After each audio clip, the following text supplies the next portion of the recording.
दोस्तों नमस्कार, मैं कपिल रस्तोगी स्वागत करता हूं आपका आपके अपने चैनल मार्केट स्टडीज पर। दोस्तों मार्केट में गिरावट जारी है, ऐसे में हमें ऐसे मजबूत फंडामेंटल वाले स्टॉक्स पर नज़र बनाए रखनी चाहिए जिनको आप हायर प्राइस पर भी खरीदने को तैयार थे। ऐसे ही एक स्टॉक के बारे में बात कर रहे हैं दीपक नाइट्राइट लिमिटेड की। एक मल्टी बैगर स्टॉक 11,000% का रिटर्न दे चुका है और एक शानदार मार्केट शेयर होल्ड करता है इन फ्लोरोकेमिकल्स। एक समय ये स्टॉक आपको 2800 रुपये के ऊपर भी महंगा नहीं लग रहा था, तकरीबन 3020 रुपये के लेवल्स इसने बनाए हैं। एक समय में वहाँ पर भी ये स्टॉक हमें ट्रेड होता हुआ दिखाई दिया था और उस समय भी इसके अंदर बायर्स हावी थे। अक्टूबर के बाद से इस स्टॉक के अंदर डाउन ट्रेंड चालू है। आप देख सकते हैं इस स्टॉक में एक जिगजैग मोमेंट लेकर ये आपको अभी फिलहाल डाउन ट्रेंड में आता हुआ दिख रहा है। बार बार लोअर हाइज बनाता हुआ नज़र आ रहा है। हाइज भी बन रहे हैं बीच बीच में, बट वो लास्ट हाई को क्रॉस नहीं कर रहे हैं, जिसको लोअर हाई पैटर्न बोलते हैं। एक डाउन ट्रेंड यहाँ पर दिख रहा है। तकरीबन 26,860 करोड़ की मार्केट कैप के साथ ये स्टॉक अभी मार्केट में काम करता हुआ नज़र आ रहा है। दीपक नाइट्राइट के रिजल्ट्स फंडामेंटल्स सभी बहुत स्ट्रांग है, बट आपको करंट क्वार्टर्स में आपको इनके मार्जिन्स के ऊपर प्रेशर आता हुआ दिख रहा है। रीज़न क्या है? क्योंकि केमिकल स्टॉक है और जैसे जैसे क्रूड के प्राइजेस बढ़ते हुए नजर आएंगे तो केमिकल सेक्टर के स्टॉक्स के ऊपर आपको दबाव आता हुआ दिखेगा। उनकी इनपुट कॉस्ट इंक्रीज होती है, जिसकी वजह से मार्जिन्स के ऊपर इम्पैक्ट आता हुआ दिख रहा है। तो ये सभी चीज़ें टाइमिंग है, इस बात को भी आप लोग ध्यान में रखकर चलिएगा।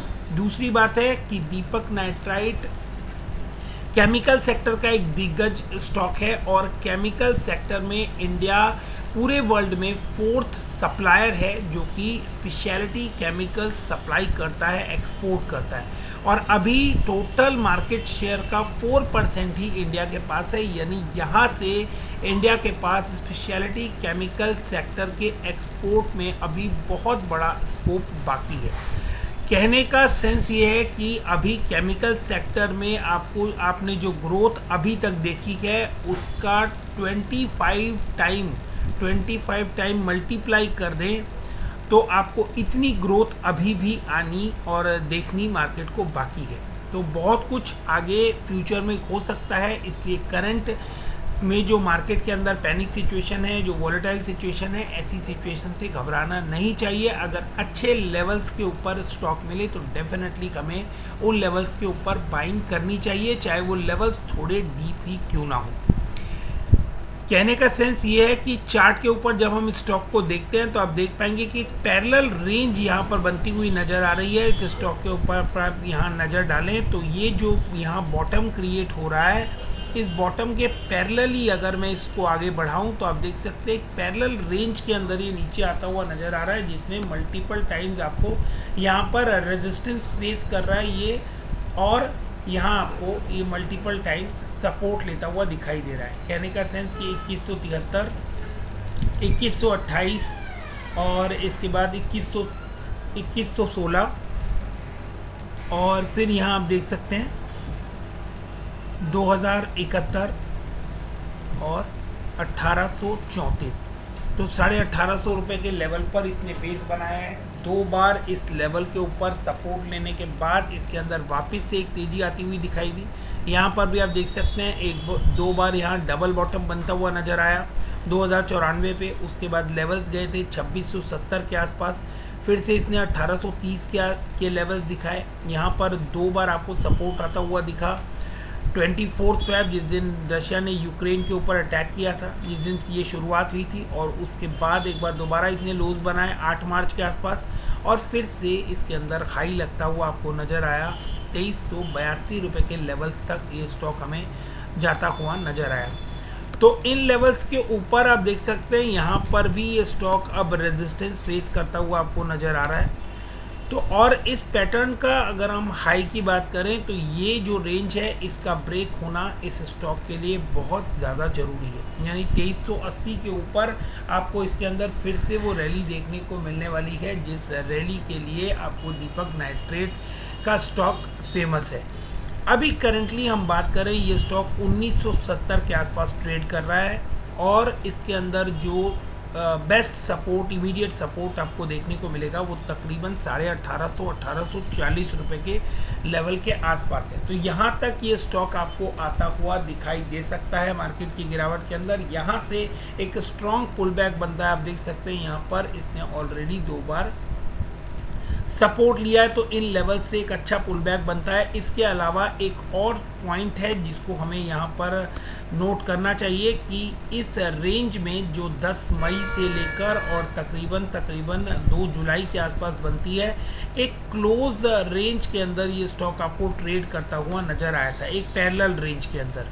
तो ये जो रेंज है इसका जो टॉप बनता है वो तकरीबन 1835 से 1840 के लेवल पर बनता है। इसलिए भी ये जो लेवल्स हैं ये टूटना जो है वो इतना आसान नहीं है। तो 1840 के लेवल से यहाँ पर रिकवरी की पूरी चांसेस बनती है। एक रीज़न ये हुआ। दूसरा रीज़न है कि आपको इस स्टॉक में अब जो RSI का लेवल निकल कर आ रहा है करंटली वो 31.78 का बनता है। तो 31.78 से अगर ये स्टॉक आपको 1970 से थोड़ी भी गिरावट दिखाता है तो इसके अंदर जो लेवल्स आपको आते हुए दिखाई देंगे RSI के, वो तकरीबन बिलो 30 जाते हुए नज़र आएंगे, यानी कि ओवर सोल्ड कैटेगरी में आपको ये स्टॉक जाता हुआ दिखाई दे सकता है।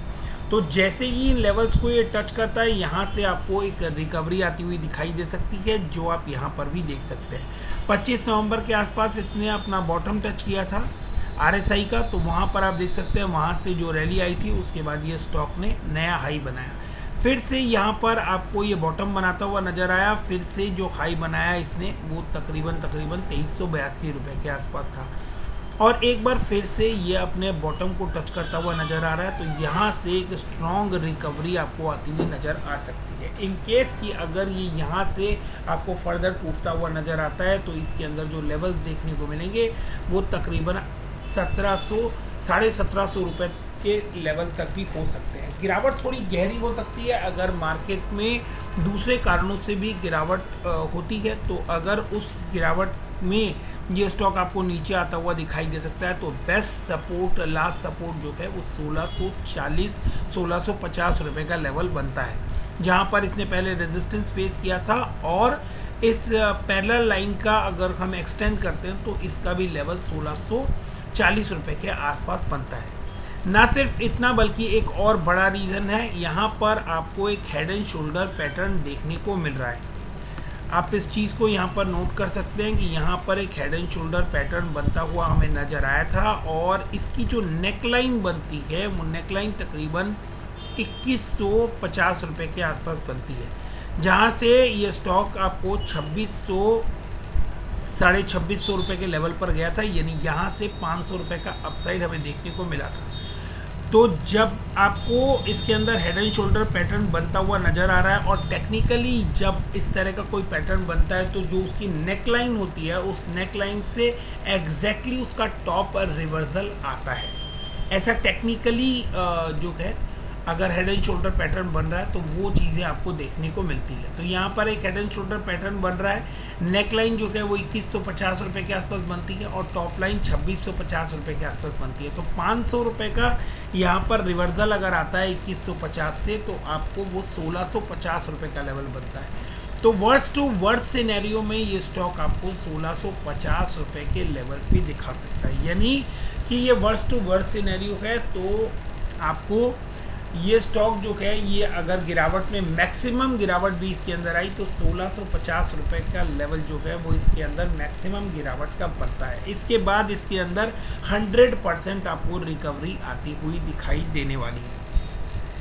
थोड़ी डीप जो गिरावट आपको देखने को मिल सकती है उसके पीछे सिर्फ स्टॉक का रीज़न नहीं है, मार्केट काफ़ी वॉलेटाइल है और उसके पीछे और भी बहुत सारे रीजंस हैं। बिकॉज की USD और INR का जो रेशियो है, जो एक्सचेंज है वो ऑल टाइम लो के ऊपर आ गया है, Indian rupee against US dollar. तो इसका इम्पैक्ट मार्केट के ऊपर जो पड़ता हुआ नज़र आ रहा है, जिसकी वजह से FII ताबड़तोड़ बिकवाली कर इंडिया से पैसा निकालते हुए नज़र आ रहे हैं। तो फिलहाल इस सारे सिनेरियो के बीच में आपको इस स्टॉक के ऊपर दबाव आता हुआ दिख रहा है, बट ये एक मल्टी बैगर दिग्गज स्टॉक है और इस स्टॉक को जो लेवल्स मैंने बताए हैं, इन लेवल्स को आप चार्ट के ऊपर लगा के रखिए, मौका मिस मत कीजिएगा, क्योंकि अभी आज के डेट पर अगर हम डर जाते हैं तो बाद में पछताना भी पड़ सकता है कि इन लेवल्स के ऊपर ये आया था, वहाँ पर हमने डर के मारे बाइंग नहीं की।